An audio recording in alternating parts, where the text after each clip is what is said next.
In 1964, the military seized power in Brazil and ruled the country for the next 21 years. Under the pretext of national security, Brazil's military rulers issued special decrees to override the authority of the country's elected officials and to strip citizens of their constitutional rights. The most infamous decree, Institutional Act No. 5, known simply as AI-5 or AI-5 in Portuguese, empowered the government to imprison and torture thousands of suspected enemies of the state. State-sponsored violence peaked between 1968 and 1974, a period known as the Years of Lead, because of the hundreds of citizens who were murdered or disappeared by the government. How did Jair Bolsonaro use the memory of the period of dictatorship to catapult himself to the presidency? How did these very same uses of the past contribute to the catastrophic loss of life in Brazil during the COVID-19 pandemic? To answer these questions and more, I'm very pleased to welcome Leda Balbino. Leda is a journalist and researcher in Brazil. She works as a deputy editor at the Rio de Janeiro-based newspaper O Globo, one of Brazil's leading newspapers. I'll be talking with her today about her recently published book, Digital Memory in Brazil, a fragmented and elastic negationist remembrance of the dictatorship. Leda, thanks for taking time for this episode of Realms of Memory. Thank you so much for hosting me. So I was hoping you could start just by talking about how you got interested in this topic, because it sounded like, from what I read, this is something that really ties in with your friends, your family. It's a personal subject. It was the electoral campaign in 2018, which really made me feel a serious discomfort. I remember that relatives and acquaintances showed they would vote for him, and I felt really puzzled about it. It was difficult to understand how a person so openly against human rights and in some aspects so representative of what I see as civilization retrogression could attract so much support within different groups in the Brazilian society. It was not possible to just put like the blame on people's stupidity, as we usually do when we see someone saying something different from what we think, because he had a lot of support among very bright people and very well-informed people. So I intuited that the reason should be different. I remember at the time I was in a newsroom back in Rio de Janeiro, where I work in Globo News, and I said to a friend, we need to understand what is happening. So I felt like very profoundly the need of understanding, because it really was a discomfort for me. Like, I didn't understand the logic. And I knew that there was a logic that I was missing. So this need of understanding and this puzzlement made me head in 2018 to my master's in England, and when I started to dig in the problem. Leda sees the popular backlash to corruption scandals as the most important reason for Bolsonaro's rise to prominence. In 2014, investigations into a money laundering scheme involving a seemingly insignificant gas station with a car wash exposed one of the biggest corruption scandals in Latin American history. The powerful state oil company, the country's largest construction company, together with elected officials reaching the highest levels of government, were caught exchanging hundreds of millions in bribes for contracts. What became known as Operation Car Wash implicated leaders from a wide range of political parties, but public wrath focused on the ruling Workers' Party, which had long boasted about its squeaky clean reputation. Its most prominent leader, Lula da Silva, was convicted and spent nearly 2 years in jail. Lula's successor, Dilma Rousseff, was cleared of charges, but then impeached and removed from office for manipulating the budget to finance her 2014 presidential campaign. Because if you think like about Workers' Party, that it was the major left-wing party in Brazil, it all the time was like doing its campaigns, and saying that he was really morally elevated and had a very clear rectitude about not taking money from the people in illegal ways. So in 2014, and back actually in 2005, we saw some corruption scandals coming out, and then the image of the Workers' Party got really tarnished. Like people were like, "Wow, it's contradictory with your discourse because you say you're very very morally high, and then now you're stealing from people, from the public money." So it generated a sentiment of really discomfort among people. So so Bolsonaro was very clever in a way of canalizing and finding out the discomfort in people, and trying to and canalize in itself, in his image, the idea of rectitude, of the idea that he would fight the corruption, and he would fight the criminals, and that was really clever, actually. If corruption scandals undercut confidence in and support for the left, so did the left's support for populations subject to racism and discrimination. And a lot of senses, Brazilian case and the United States case, especially considering that Trump arose to power in a time with increasing inequality in the United States. And I think it's like the sense that the political class seemed more worried about identity politics, minority policies, rather than with bigger problems.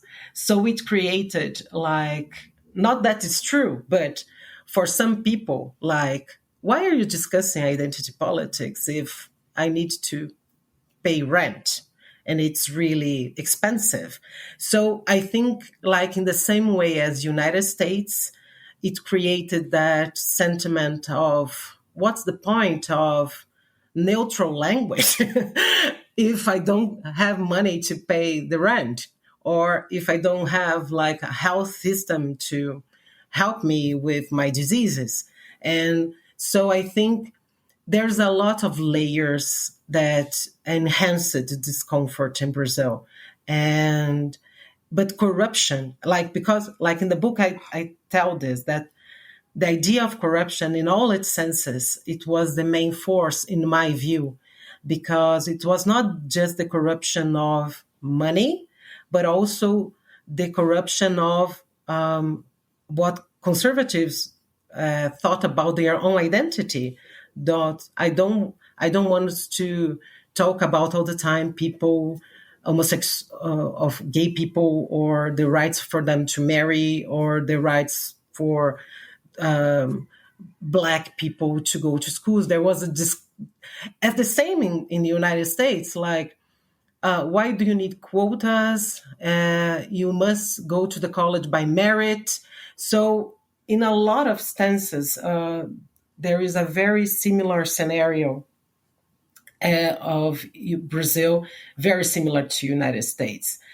It's so true that Bolsonaro was called tropical Trump because they really had like very similar worldviews.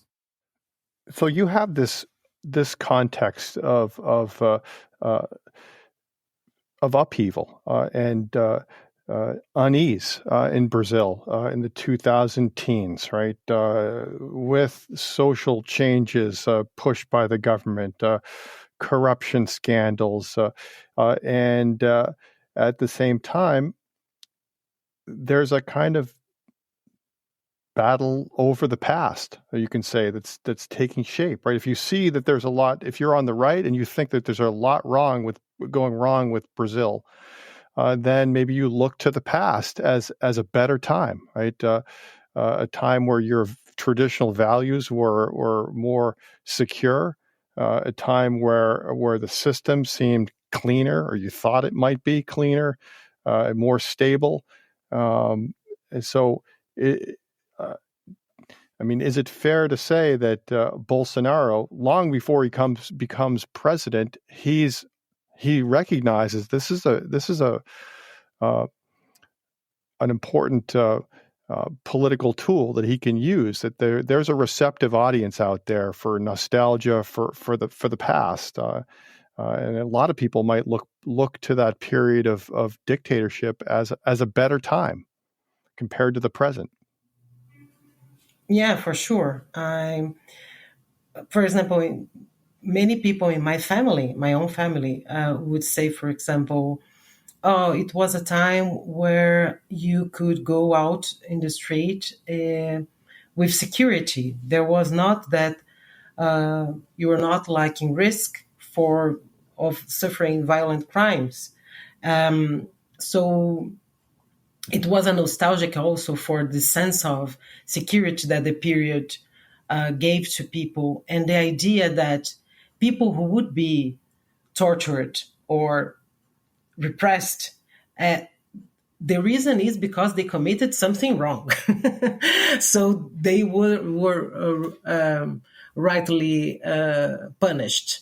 There was this, all the time you see this type of arguments. The left wing, more in Brazil, a lot of times go to the complexities of things.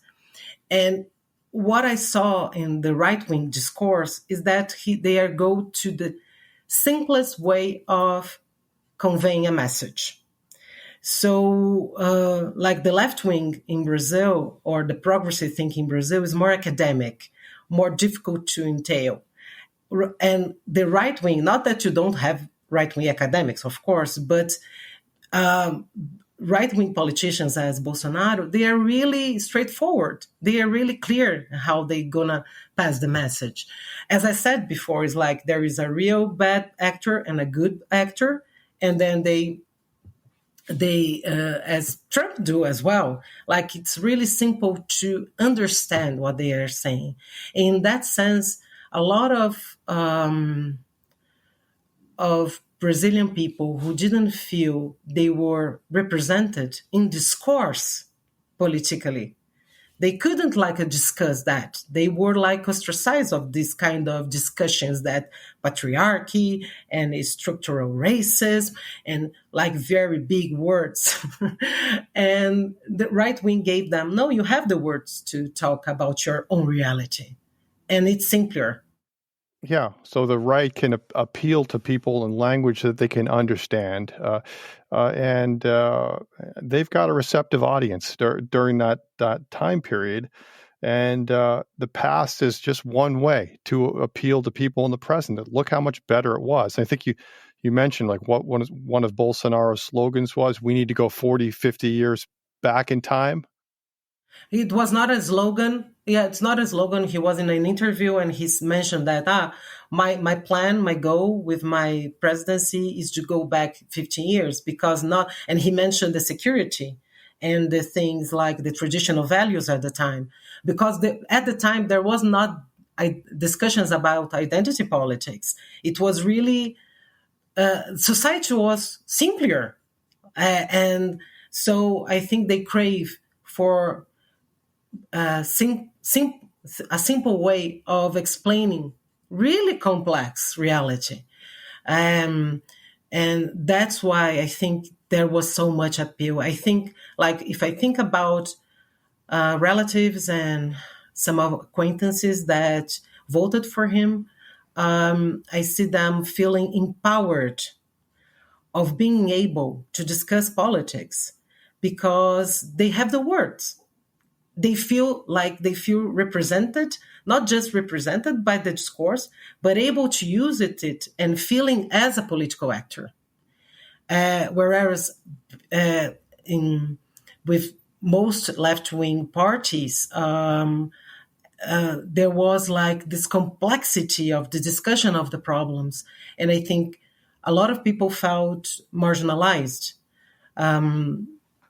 So the discourse, the language that they were able to create, like using as one of the tools the military dictatorship. I mentioned that in the book. It was a language that integrated people to feel they were politically empowered, and it's really powerful, actually.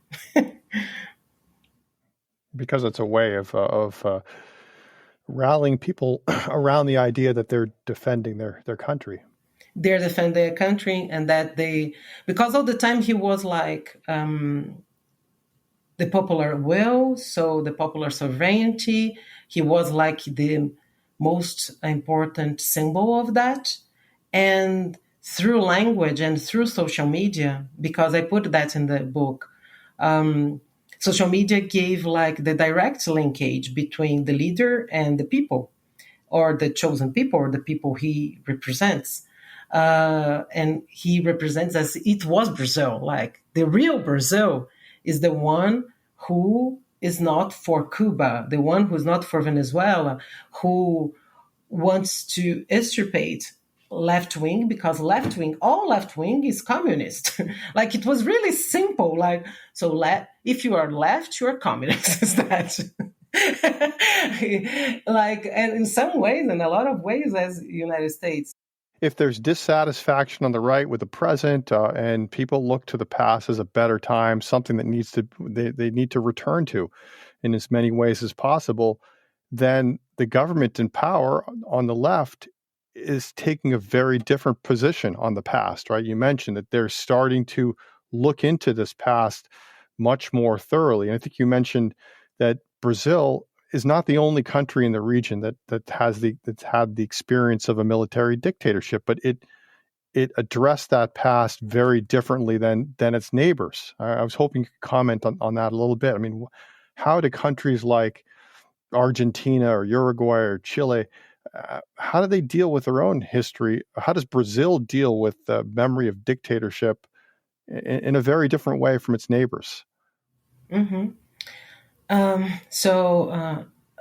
Brazil was the most slow to implement policies to tackle the past related to the military dictatorship, as you already mentioned, from 1964 to 1985.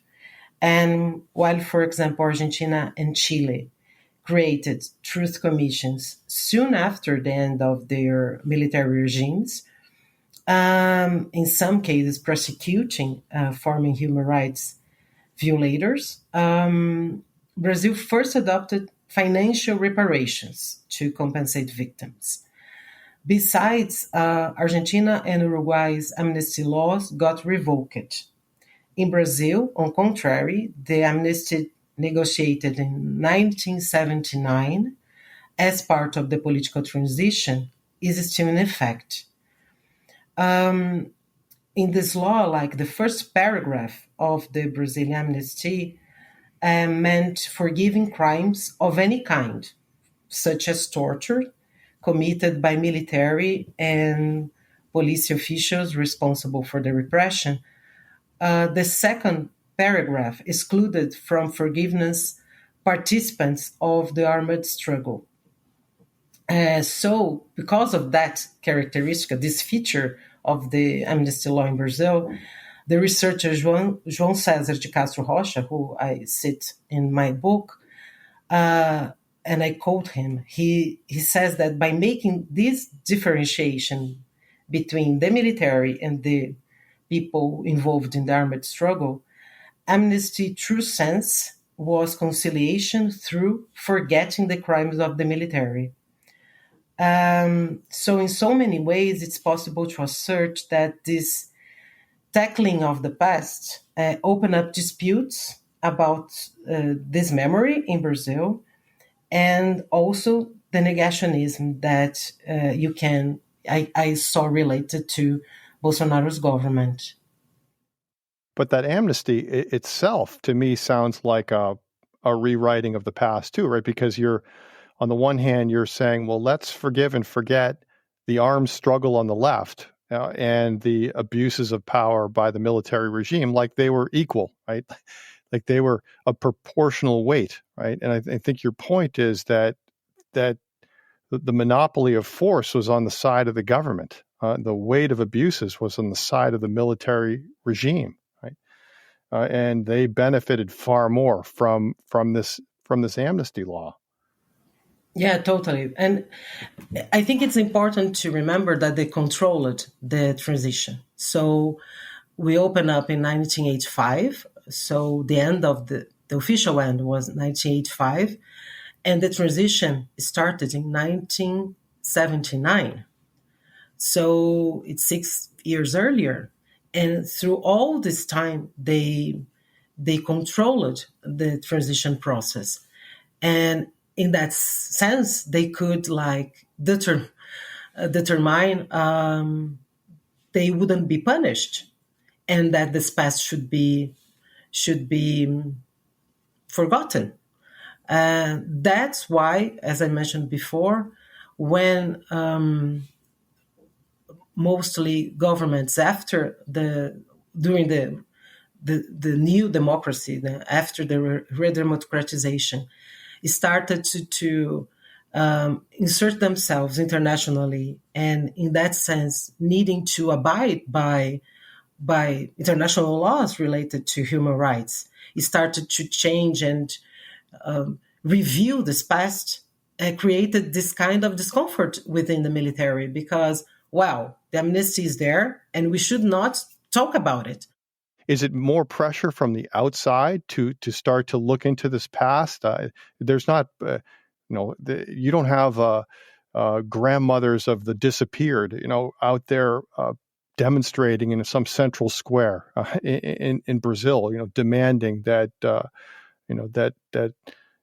something, demanding to find out what happened to their loved ones. There's nothing internal within Brazil. You think the pressure for openness is coming largely from the outside? No, I think in Brazil there was a movement. Like, for example, I cite Brasil Nunca Mais. It was work that congregated a lot of the widespread use of the state force to repress the civil society. And so, and also arose a lot of memories of people who were exiled or were persecuted and so on. So there was, yes, a civil movement to tackle this past. But also there was this insertion of Brazil in the international sphere and the need to abide to some laws. So I think there was like both things. What you're saying, and it's interesting to point out, is that although there was the amnesty law, people would recall what happened with them in the period. And so when you try to, even when you try to hide this memory comes alive.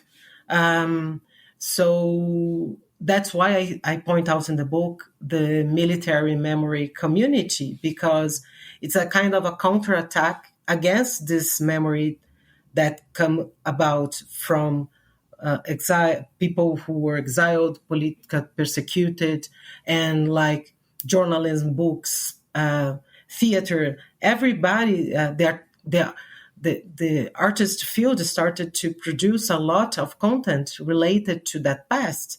So even with like the amnesty, like people were trying to figure out what has happened, and also the academia started to study the period. So that memory work is happening. It's happening in society. Different groups are working on the past, but the government itself doesn't really start doing that memory work until you get into the 2000s, right?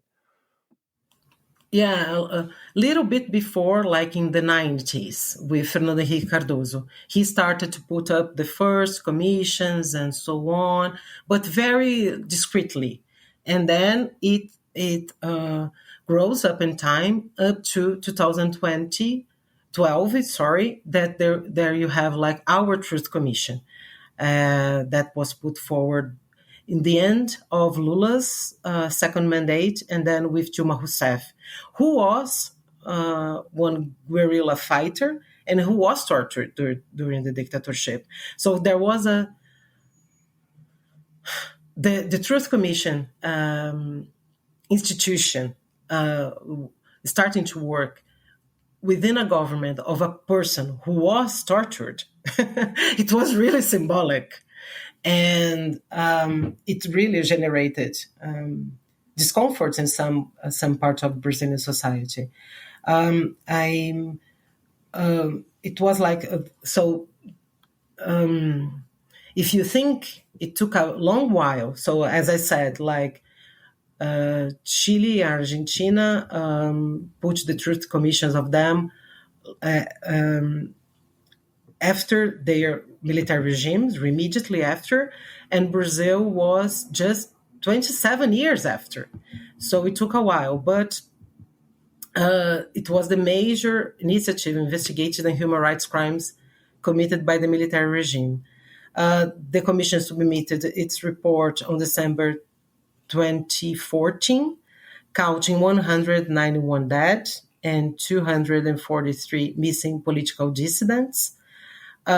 Its reports also estimated the number of people tortured between 2,000 and 20,000. It's a very difficult number to really register, but they estimated this in this range and identified almost 400 people directly or indirectly responsible for the violations. What is interesting, yes, we compare the numbers of Brazil, the numbers of dead, with other dictatorships in the region in the same period, Brazil's number seems relatively lower because the number of dead in Argentina, for example, would be at least more than 8,000. In Chile, the desaparecidos, the disappeared people, would be like 3,000 people. But it's important to understand that Brazil had a relevant role in also helping to foment authoritarian regimes throughout the region at the time. So it was not just that Brazil had a dictatorship and it had created a lot of trauma and problems and persecution and censorship and loss of political power for a huge amount of people, but also it had a repercussion and in the whole region during this period of the Cold War. So Brazilian dictatorship, because people normally think about the dead when they say if something is bad or good, or if it's repression or not. There was not so much dead people, so it's not repressive enough, And it's a kind of simplistic answer to a more complex problem. Like in 21 years, with all the differences that happened within the dictatorship throughout this period of 21 years, it also had impacts outside Brazil. Okay. So you have this Truth Commission. You have reports that start to get published by the government on what happened during that time period. And at the same time, I think you mentioned the military is coming up with its own narrative of the past. It seems like when there's a closer look at what happened during the period of dictatorship, the military is trying to respond with its own version of that past. So how does it do that? I mean, how does it explain what happened? It's the idea is very simplistic in the sense that,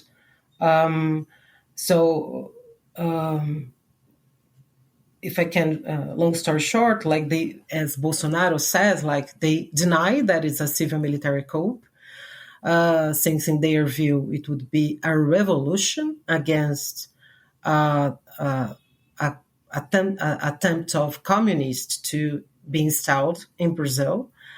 And they also deny that it was a military dictatorship, since for them, the military acted to safeguard the Brazilian democracy. And so the armed forces community of memory, as I put in the book, on the period is stable since the 1960s. Its recollections start to be published from the end of the 80s, exactly as a response, as I've mentioned before, to the books and plays and all material produced by exiled people and former political prisoners, narrating dramatic experiences, particular torture. And the former member of the military dictatorship felt that the rescue of this memory by people who suffered repression, and most of them from the left, it was this kind of rescue was a violation of the amnesty law. That, as we said before, the principle was compromising, so forgetting about that past. One key work for the military memory on the period, and also for Bolsonarism itself, is called Orville, which was written to counterattack denunciations made against the state. Basically, it was a counterattack with Brasil Nevermore, the work of Brasil Nevermore. And the tactic they used it was expose crimes committed by the left armed struggle. I think here is important to point out as well that armed struggle in Brazil was not happened throughout the 21 years of dictatorship. Majority of its years was like in the 70s and the end of the 60s and the beginnings of the 70s, and it was not that well structured.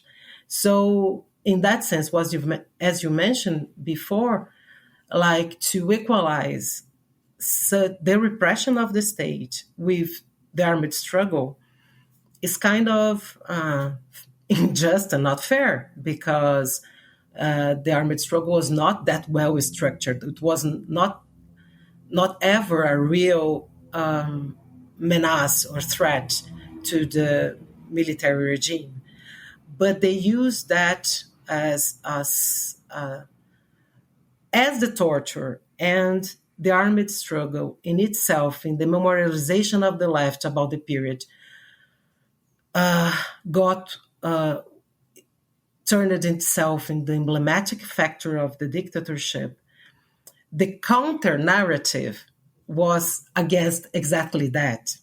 So in some ways, both spectrums simplify the period. And ironically, maybe the memorialization by the left helped the right wing and the people nostalgic of the dictatorship to create a counter-attack memory. So the right wants to cast this period of the 1960s as a period of revolutionary upheaval with the regime, is the Brazil itself is really threatened, right, and could go in a dangerous direction, and they had to intervene on behalf of the nation. Yeah. And people, and have to torture people and kill people, right? Because but I think you mentioned that it was a period of protest and student protest, and the system was being challenged in some ways. Maybe not, it wasn't threatened. Maybe there wasn't a revolutionary threat, but it was a period of uncertainty for conservatives in Brazil. That maybe I thought you suggested that was more the real reason that why the military might have stepped in. That there were changes happening during the time that they felt uncomfortable with. I think like the context is important because it's the Cold War, and there is the Soviet Union. So there is this idea that maybe Brazil could be in danger of becoming a communist regime. Not that was true at the time, but you could easily convey this type of message. So a lot of sectors in I just said that, and I think like if it is easy to understand that was an easy message conveyed at the time, because some people up to now believe in that. so it's really something very easy to convey. I thought your point was that the military made it look like there was this real revolutionary threat. They had to intervene. But in reality, it was a turbulent period. That there were strikes, there were protests, there was political opposition Exactly. within the Congress, and maybe they were more uneasy about that, and just came up with a pretext of a revolutionary threat to seize power. I think some parts really believed that were like communist threat, but after they arose to power, and other sectors and themselves realized that it was not that true. And this is what the scientific knowledge, right, that you refer to, that like Bolsonaro doesn't recognize, that if scholars work on that period of Brazil's history, they're not pointing to revolutionary groups that had the means to really take over the government. Exactly. But yeah, in that sense, it was a protest, because through the military, another sectors that wanted power could achieve power, or putting forward like some economic agenda that they wanted. And the disruptive, like, because like the military arose, and some people thought that they would like just overthrown Goulart government, the reformist government, and then give back to the civil branch the power. But they maintained the power throughout 21 years. So you started to see in Brazilian society a lot of discontent in relation to that, because it was a coup arranged between the military and civil, and part of the civil society, but ended up just being a military dictatorship, in the sense that many of the of members and groups and sectors of the civil society who supported the coup started to distance themselves, including the media, after the 1968 Institutional Act, because it started to it was like the increasing the repression increased in a lot of senses, not just about violence, but also, like, for example, censorship in newsrooms, censorship in the artistic scenery, and like political repression, in the sense that people who were not aligned, politicals who were not aligned to the military, would not be able to work and put forward the ideas and so on. So you started to foment a lot of discontent within the sectors who first supported the coup, and then that's why the repression increased, because they felt they needed more repression to maintain their grip and power. Okay. But I think your point, too, about Bolsonaro is that his memory of this period of dictatorship, he doesn't invent that on its own. I mean, he's taking it from places like the Orville narrative, right? That explaining how the military came to power and it wasn't really a coup, and why this was necessary. That's his reading of the past. And so he is serving as a congressman for what do you say, 38 years, for a long period of time. 28 years. 28 years. Mm-hmm. And how open is he about this reading of the past? He was really open all the time. He was never ashamed of his positions. So he all the time was denying it was a civil military coup. During his president, he did that, and also described as the military community the period as averting communism regime in the country. So during his 7 consecutive terms as a federal House representative, Bolsonaro has never been regretful of the military regime. For example, the wall behind his office seat in Congress exposed framed photos of the generals who commanded Brazil over the period. And according to a data analysis that I cite in my book, he mentioned the authoritarian period in 1/4 of the speeches delivered in Congress from 2001 to 2018, usually in nostalgic tones. And moreover, Bolsonaro has often referred positively to other violent authoritarian Latin American governments, such as the Chilean dictatorship under Augusto Pinochet, the Paraguayan regime under Alfredo Stroessner, and the Peruvian government under Alberto Fujimori. In 2016, during the impeachment process of Dilma Rousseff, as I said before, not for corruption, but for breaking fiscal and budget laws,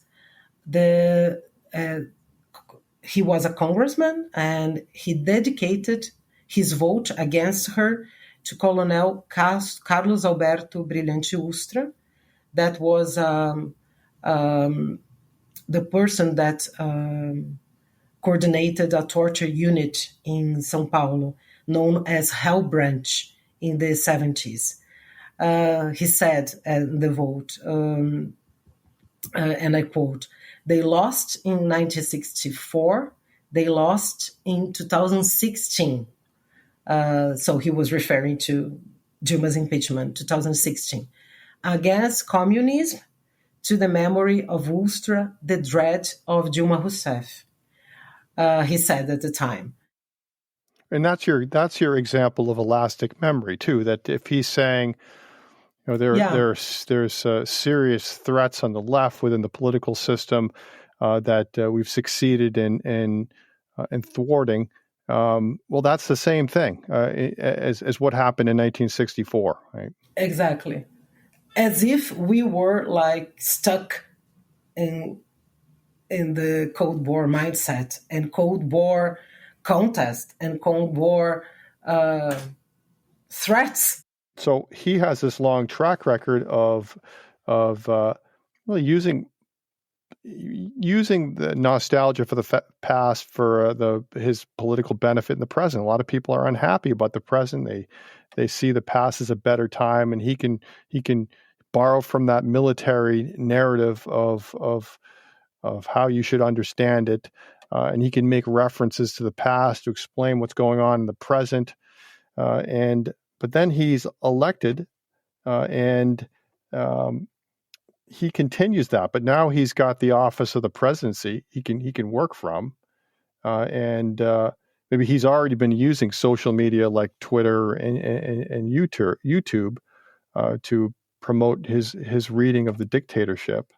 But he can really ramp that up. He can increase that, and he's working together. You mentioned with his sons Eduardo and Carlos, and they're all using social media to offer this reading of the period of dictatorship that you mentioned has certain kind of common features that you mentioned. There's this one-sided reading of the past. There's a effort to distinguish between the new and the old media, and there's this dismissal of scholarship.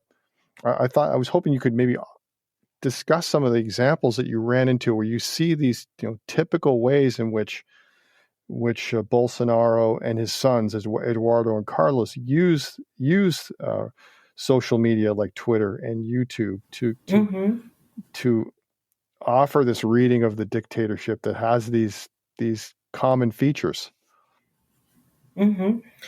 I think what is one point that I want to make first is that the memory of the military dictatorship used by Bolsonaro and his sons, and not just by them, because other authorities within his government also conveying this message in various instances. Um, it was like their main the core of their the way they think of cultural war. So it was like the main piece for distinguishing themselves against their rivals and opponents, and with the in opposition with the left. So it was a tool to use as a cultural war. So using the past to bridge with a lot of present instance, and also with the idea of future, because I mentioned Orville. Orville was the book that, besides trying to counterattack the narrative against the violations of the state by describing the crimes committed by the armed struggle, it also presented the idea of communism as something that is not over, that the book tries to puts the left as a ubiquitous menace, that all the time, like they put that the left tried, the communism tried to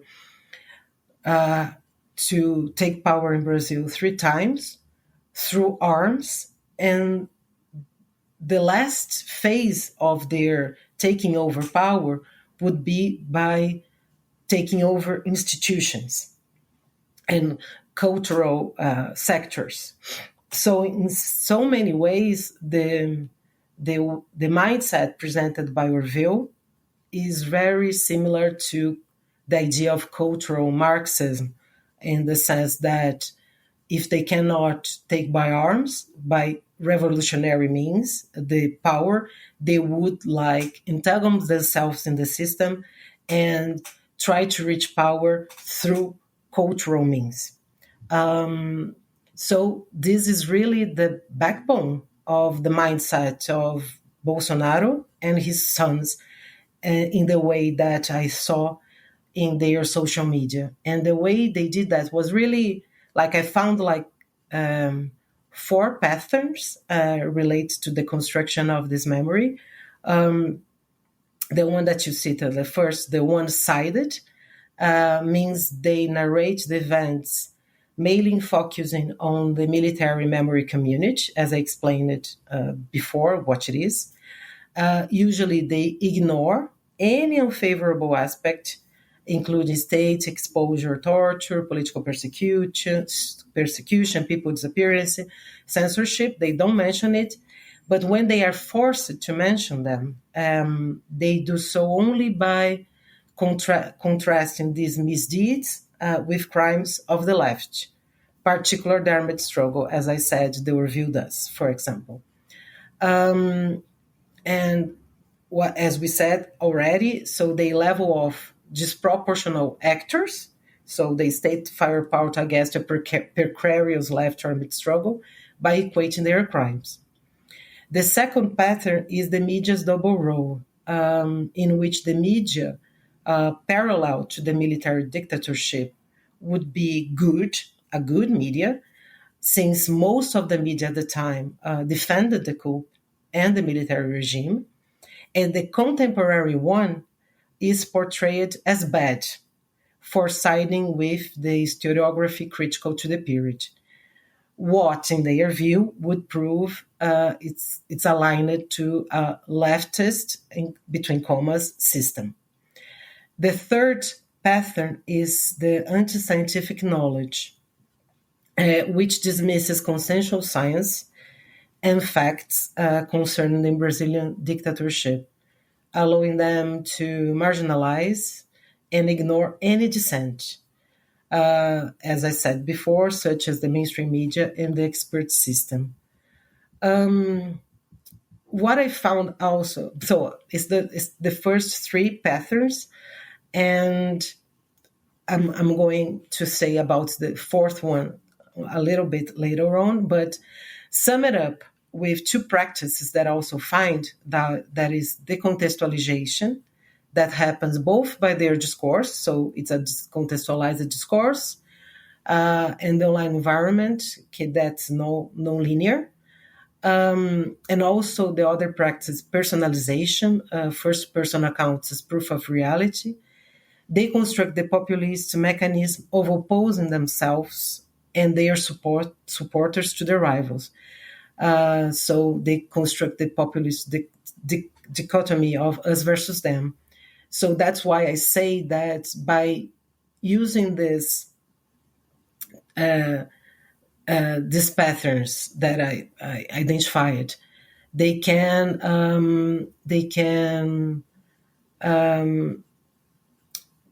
use that memory for their cultural war. It's not something just related to the dictatorship period, as communism is a present menace.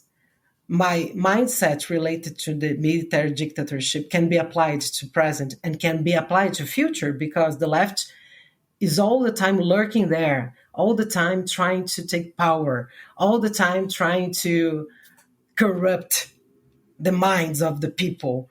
It's morally evil and so on. So that's their discourse. So if you're justifying what happened in the past, right, and you're selectively choosing what you remember, what you leave out, you want to leave out the torture and the violence, or you justify it as necessary to react to real political threats. You're doing that because you also want to justify that this threat is still there, right? That you still need that government that was conservative government that was successful in the past. You still need it to protect the country. Except now you mentioned what the threat is more insidious, because it's not armed groups out there that you're fighting it out with. That it's values, it's cultural values, that Brazilian traditional values that are being threatened. Exactly. That's why I found out the fourth pattern, that is the elastic feature of this memory. I mean, that is elastic because exactly by that, if I think that it's a continuous threat, it ends up being very flexible to be put in any time, in any place I want. So, for example, in 2019, it was really clear in the data. As you mentioned, they use the memory both like in the impeachment process, voting, and also Eduardo Bolsonaro in 2019, while Chile was having like a lot of protests against the right-wing government of Sebastián Piñera. Eduardo Bolsonaro mentioned that if suggested that the protests in Chile were happening because of they were like internationally organized, and there was a risk that they end up also happening in Brazil. And if it was the case, the Brazilian society would have to discuss some ways of curbing them. And one thing that he mentioned was AI-5, as I said before, the institutional act that was one of the most repressive of during the dictatorship. So, as elastic memory, like the law that was implemented in 1968, he brought it up, this memory, as something that could be considered in the present if the violent protests that were happening in Chile would come in Brazil. And also Bolsonaro does that too during the COVID pandemic, because there was a lot of anti-democratic protests during that time. They were called anti-democratic because a lot of supporters of Bolsonaro would go to streets to protest and would ask for military intervention. And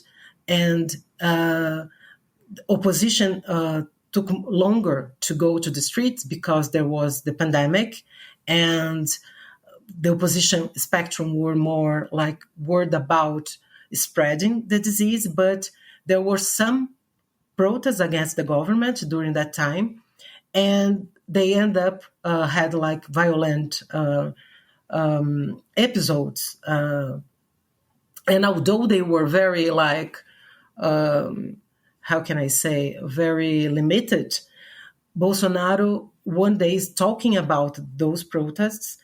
He mentioned Chile as well, and said, "Oh, you remember 2019 Chile? If it happens in Brazil, we should consider something." He didn't say AI-5, but as it was already brought up by Eduardo in 2019, it was like clear that was this. They were like just reproducing a discourse to justify more tough measures.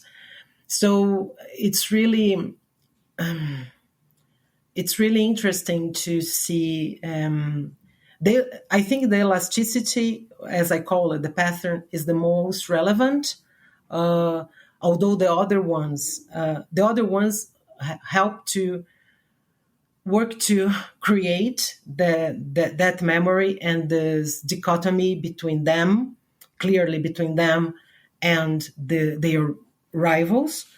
But the elasticity is like the pattern that summarizes the cultural war and how they see that memory as something that is really useful as a tool to create fear, actually, among society, using the memory that a lot of people have about the dictatorship as like as like something of a threat of communism and something that can lose like the idea of democracy that this memory entails. How they use that elasticity to convey that message in a very effective way, I would say. I think one point I really liked is that your discussion of how the elastic nature of dictatorship, the memory of it, how you can take your reading of the past, apply it for different uses in the present, how that proves to be really disastrous within the context of COVID in Brazil. And you really can't fully understand Bolsonaro's positions or his supporters without understanding how that memory of, or that reading of dictatorship gets applied to that context. So how does that work in ways that end up costing a lot more lives than had to be the case in Brazil? Yeah, so in 2019, the data of 2019, the first year of his government, I identified the patterns and the practices to construct that memory. And I found the elastic one related to similar scenarios, in the sense, like, for example, 2019 protests in Chile. So you could kind of relate the protests with similar situations in the dictatorship, as I said. But with COVID, what I found out is that by discursively and by also, especially by social media, how this memory got simplified. It was so overly simplified that it's kind of dismantled. And the concepts related to the dictatorship, rather than construct the whole memory, even the simplistic way of them constructing that memory, what you see in 2020 is that the concepts related to that memory, like being loose and autonomous pieces that you could put in any circumstance. So it's really interesting because I call that part is like overstretched.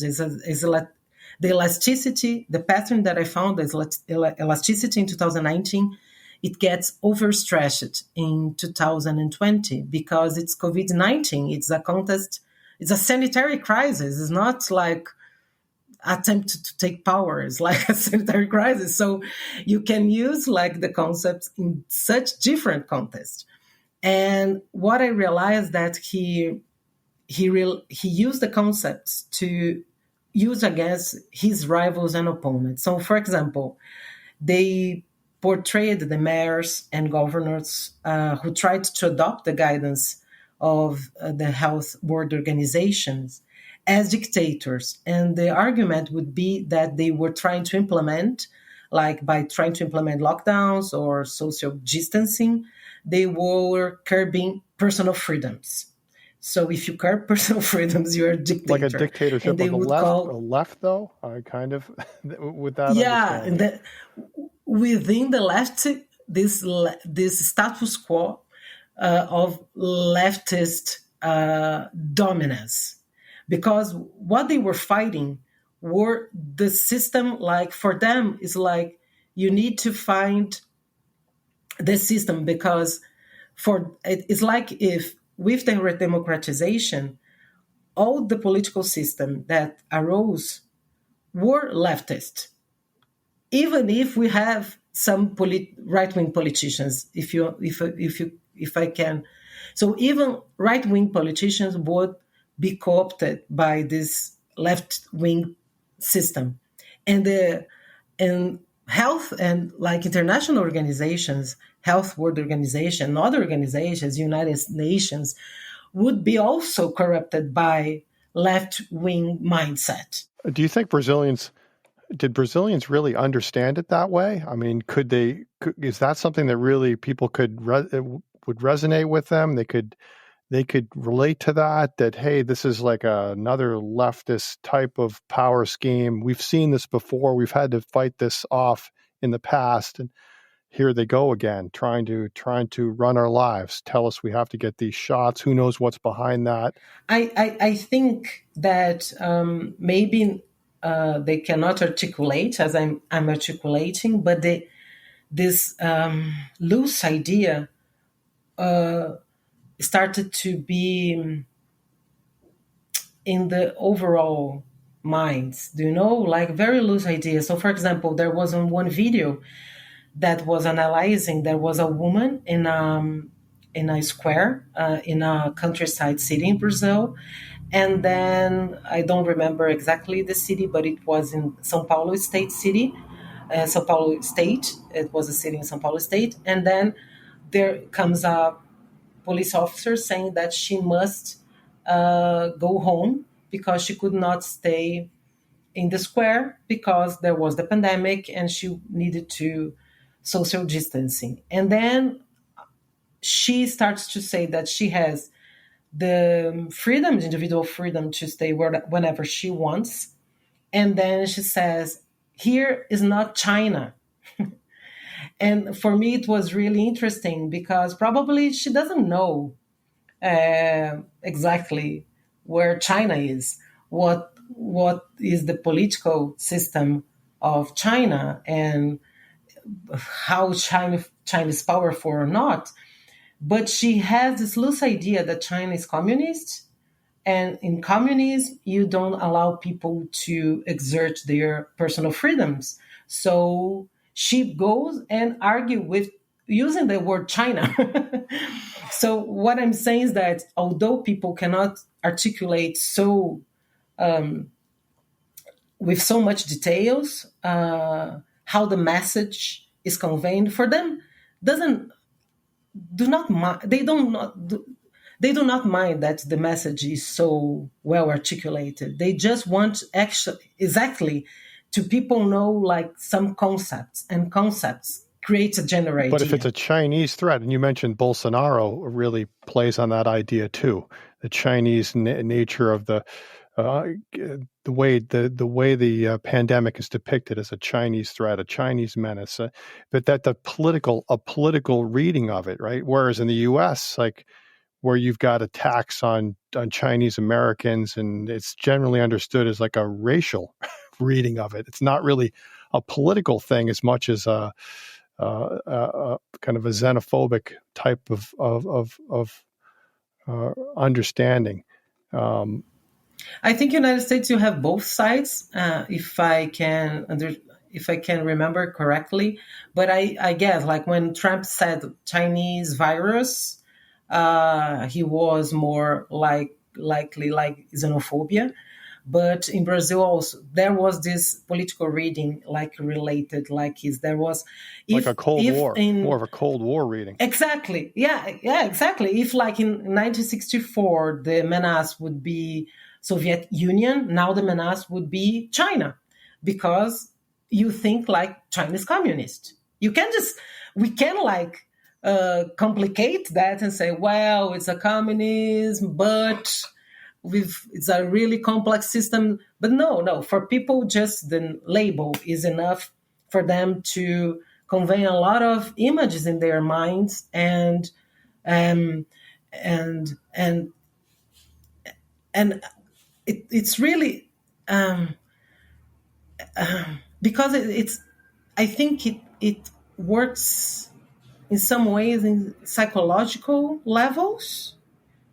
So you cannot. That's why I'm saying, although people don't cannot rationally articulate the way I'm articulating, this type of loose concepts reach them in psychological levels of their fears, and so that's why it's so effective and powerful. And so I was saying about like, so they related like mayors and governors as dictators, and they also put like they portrayed the Supreme Court and Congress with which they were having like a lot of problems to put forward their agenda, as trying to do a coup against Bolsonaro. So it's interesting in 2020 to see the data, because what they do is all the time, as during the campaign and during the presidency, the government was Bolsonaro was accused of trying to do a coup or to have an authoritarian government in Brazil. They in 2020 used the same language and same symbols against their opponents, and like inverted mirror to their opponents. So the 2020 data is really interesting in that sense, and there's elasticity of this memory works in that way. It's so loose. The concepts are so loose, are so they are entangled in such a simplistic operation that you can do whatever you want with the concepts related to the memory. So what are your thoughts? Because I thought the way you concluded your book, you were kind of pointing to, well, even if Bolsonaro leaves the political scene, that this legacy, this use of the digital memory has lasting consequences for Brazil's democracy, its cohesiveness as a society. And we've seen a glimpse of maybe the future with these supporters that are attacking government buildings, refusing to accept the results of the elections.